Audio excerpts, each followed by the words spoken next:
생생한 뉴스 속 이야기를 직접 전합니다. 취재 파일. 취재 파일 시간입니다. 보도국 맹현균 기자 나와 있습니다. 어서 오세요. 네, 안녕하세요. 오늘 윤석열 대통령이 대전을 찾았어요. 예, 민생 그렇습니다. 토론회가 오늘도 열린 거죠? 네, 윤석열 대통령이 상당히 공을 들이고 있는 민생 토론회 12번째 토론회가 대전에서 열렸습니다. 대한민국을 혁신하는 과학 수도 대전을 주제로 열렸고요. 이 토론회 뒤에는 미래 과학자와의 대화 행사도 있었고요. 윤 대통령은 민생 토론회에서 이공계 학생들이 어떤 학비나 생활비 걱정 없이 학업과 연구에만 매진할 수 있도록 하겠다 이런 약속을 했는데 이어서 그 카이스트 학위 수여식에 윤석열 대통령이 참석을 했습니다. 네. 그런데 그 당시 상황 먼저 현장음 좀 들어보고 계속 이야기 나눠보겠습니다. 우리 뒤에서 고생하십시오. 좋아. 땡땡대지 말고 아래 뒤에서 또 일이 터졌어요. 지금 소란스러운 상황이 감지가 되네요. 네, 상황 설명을 좀 드릴게요. 윤석열 대통령이 실패를 두려워하지 말고 과감하게 도전하라라고 말을 했고 또 언제든 다시 일어설 수 있도록 제가 여러분의 손을 굳게 잡겠다라고 말하는 그 순간에 한 졸업생이 소리를 친 거예요. R&D 예산을 복원하라 이렇게 얘기를 했는데 저번에 그 경호처 직원들이 진보당 강성희 의원을 끌고 나간 것처럼 이번에도 그 졸업생은 경호처 직원들에게 입이 틀어막힌 채로 끌려 나갔습니다. 네. 그 경호처 직원이 졸업생들과 같은 학위복을 입고 있던 점도 눈에 띄었고요. 이 끌려나간 졸업생이 누구냐면 녹색정의당 대전시당 신민기 대변인이었습니다. 그러니까 카이스트 학생이면서 녹색정의당 대전시당 대변인을 맡고 있었던 거네요. 예, 맞습니다. 그런데 졸업생들과 같은 학위복을 입고 있던 경호처 직원들이 예. 끌고 나갔다. 네, 지금 상황만으로 봐선 진보당 강성희 의원 때랑 거의 똑같아 보입니다. 그렇습니다. 오히려 그때랑 좀 다른 점은 이 학생은 훨씬 뒤에 있었어요. 아. 강성희 의원 같은 경우에는 대통령과 악수도 했었잖아요. 하다가 얘기를 한 거였는데 먼 거리에서 이렇게 외쳤는데 단상을 끌려 향해서 나간 외친 거죠. 건데 그렇습니다. 예. 끌려 나갔다. 녹색정의당에서 어떤 입장 나왔습니까? 곧바로 브리핑을 했고요. 대통령이 무슨 권리로 이 졸업식에 참석한 졸업생을 폭력적으로 졸업식장에서 쫓아내고 복귀도 못하게 감금한 것인지 대답하라. 이런 입장 내놨고요. 네. 학생마저 폭압적으로 끌어낸 대통령 좌시하지 않겠다고 밝혔습니다. 지금 경찰서로 연행된 상태고요. 반대로 대통령실 입장도 나왔거든요. 대변인실 명의의 입장이 나왔는데 네. 대통령 경호처는 경호구역 내에서 경호 안전 확보와 행사장 질서 확립을 위해서 소란 행위자를 분리 조치했다라고 밝혔고요. 이는 법과 규정 그리고 경호 원칙에 따른 불가피한 조치였음을 알려드린다 이렇게 전했습니다. 네. 지금 정치인에 이어서 그 학생까지 그러니까요. 이렇게 입이 막힌 채로 쫓겨났습니다. 또 앞서 말씀드린 것처럼 이번에는 거리가 상당히 멀었거든요. 네. 그리고 그 들으신 것처럼 길지 않았습니다. 대통령을 향한 의사표명, 아주 짧은 의사표명이 있었습니다. R&D 예산을 복원하십시오라고 하는 얘기였죠. 이런 정도 수준이 과연 경호상 심각한 위협이었을까? 라는 의문이 좀 남고요. 그런 예. 반응이 나오고요. 그리고 이 R&D 예산을 삭감했다는 거는 학계에 상당한 비판을 받았던 사안이기도 하거든요. 그렇죠. 이 문제가 그 입을 막는다고 해결될 건 아니잖아요. 그리고 졸업식의 주인공은 졸업생이지 대통령이 아니지 않습니까? 예. 여러 좀 아쉬움이 남는다 이런 평가가 나옵니다. 벌써부터 과잉 경호 논란이 일고 있고 그렇습니다. 이게 거리가 상당히 떨어져 있으면 지난번보다 오히려 굳이 따진다고 해도 위해가 그렇죠. 오히려 덜하면 덜했지 더한 것 같지 않은데 좀 과한 상상을 해보자면 그러니까 대통령이 막지 마십시오 이렇게 얘기할 수도 있었을 상황입니다. 네. 한번 들어봅시다 어떤 얘기하는지. 왜냐하면은 젊은 과학자들과 대화하기 위해서 대전에 간 거거든요. 그러니까요. 그런데 그런 얘기도 못 들을 정도였을까? 의문이 남습니다. 예. 어쨌든 대통령이 오늘 대전을 방문한 거 민생 토론회에 참석을 위해서였습니다. 총선을 앞두고 네. 이 민생 토론회가 괜찮은 것이냐 지금 얘기가 계속 나오고 있어요. 그렇습니다. 이게 정부 여당의 프리미엄으로 볼 것인가 아니면 선거 중립 의무를 지키지 않았다고 볼 것이냐 이런 의견이 좀 분분한데요.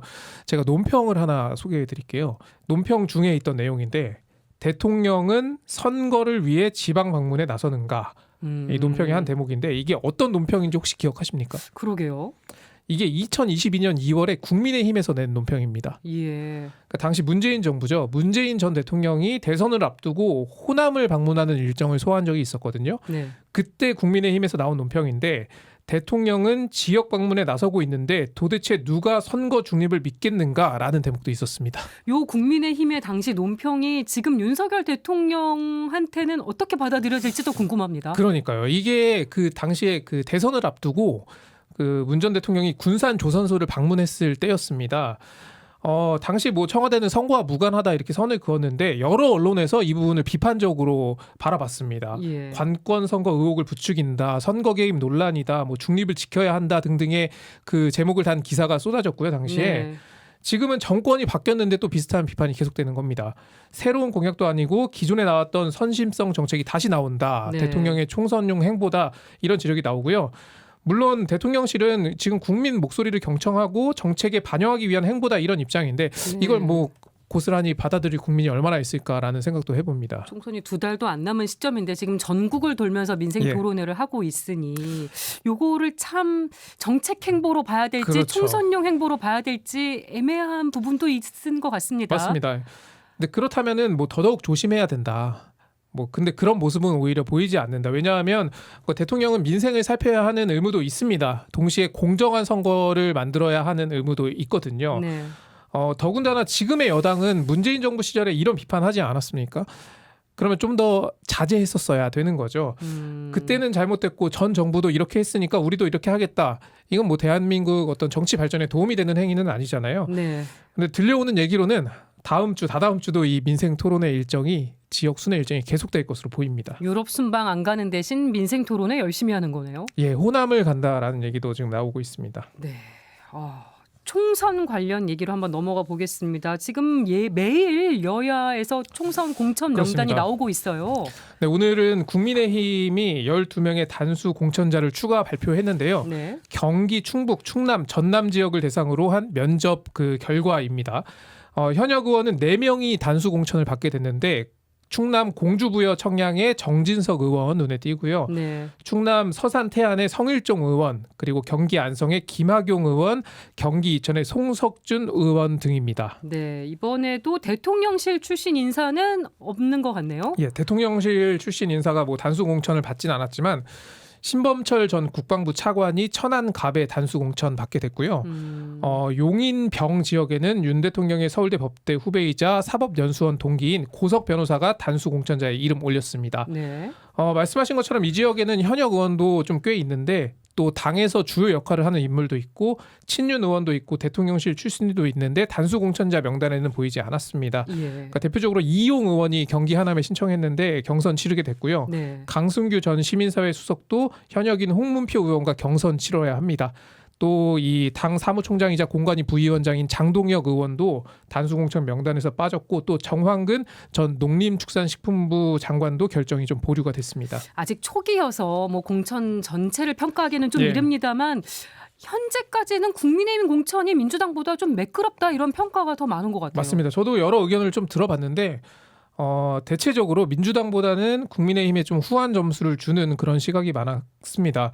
그러니까 이런 평가를 하는 분도 있었는데 국민의힘이 이 중진들의 희생이라는 키워드를 좀 선점했다. 그러니까 그게 이제 중진이라고 하면 여의도에 오래 머무르는 사람들이니까 좀 어떻게 보면은 기득권을 오래 누렸다 이렇게 볼 수도 있잖아요. 예. 그런데 그런 중진에게 희생을 요구했다라는 이슈를 선점했다는 겁니다. 뭐 네. 조혜진, 김태우 의원들에게 지역구 재조정을 요청하기도 했는데 이게 근데 그렇게 큰 희생은 아닌데 희생이란 키워드를 선점했다 이런 해석입니다. 네. 그리고 또 김무성 전 의원도 공천 신청을 이제 맞습니다. 또 예. 안 하는 걸로 했고 김성태 전 의원도 반발했다가 또 수용을 하고 맞습니다. 이런 모습이 또 눈에 띄었습니다. 그러니까 이런 게 어떻게 좀 해석이 되냐면 그 낙동강 벨트 얘기가 나오잖아요. 예. 근데 그 지역이 이제 PK 지역이 언제부터 국민의힘에게 험지였냐라는 거예요. 뭐 예를 들어서 지난 총선에서 민주당이 너무 많이 이겼기 때문에 그렇게 보일 수도 있지만 현역이 민주당이니까요. 네. 사실 PK 지역 40개 지역구 가운데 민주당 의석 7개에 불과하거든요. 예. 33개가 국민의힘입니다. 그러면은 지도를 좀 넓혀서 보면은 그 해당 지역의 전체적인 어떤 조직적인 파워는 뭐 보수 정당이 더 세다. 아직까지는 이렇게 볼 수 있다라는 건데 옛날부터 보수 정당 텃밭이었어요. 맞습니다.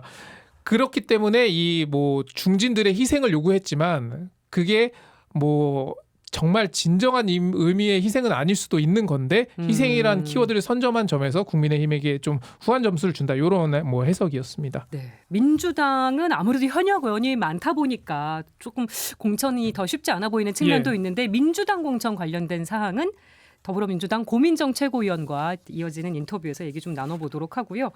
의대 증원 갈등이 심상치 않아 보입니다. 젊은 의사들이 현장 계속 이탈하고 있어요. 맞습니다. 전공의들이 먼저 집단 행동에 나서기로 했고요.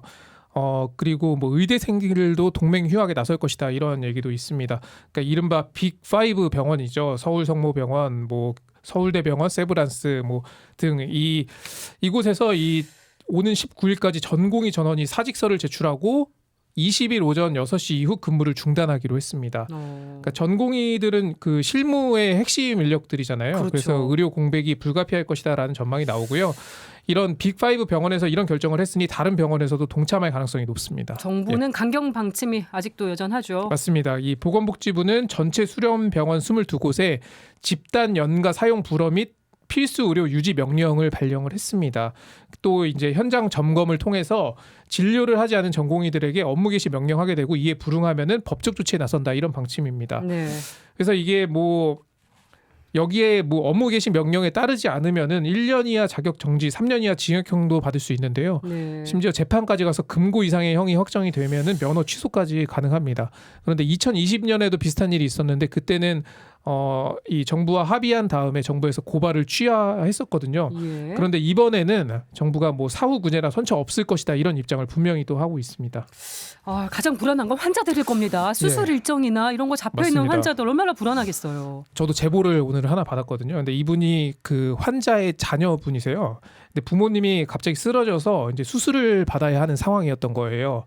그러니까 뇌 질환이라서 좀 간단한 수술은 아니었는데 겨우겨우 서울대병원에 입원 날짜와 수술 날짜를 받아놓은 상태였던 겁니다. 네. 그래서 이달 말로 입원과 수술이 예정돼 있었는데 오늘 갑자기 서울대병원으로부터 문자가 왔대요. 근데 그 문자 내용을 보니까 의사 파업이 2월 20일부터 진행 예정이다. 그리고 서울대병원 모든 전공의가 파업에 동참한다 밝혔다. 더 중요한 부분이 여기인데 수술, 시술, 입원 모두 무기한 연기됨을 공지한다. 이렇게 돼 있어요. 그러니까 이 문자를 받은 지금 환자나 환자 가족은 기다리는 것 외에는 아무것도 할 수 없는 상황인 겁니다. 네, 이 정책적인 부분이라고 하지만 이게 환자들 생명까지 걸려 있는 부분이기 때문에 네, 면밀하게 보게 되고 이게 이런 일까지 좀 이어지지 않았으면 좋겠는데요. 네. 잘 해결이 되길 바랍니다. 취재파일 여기까지 하겠습니다. 맹 기자 수고했습니다. 예, 고맙습니다.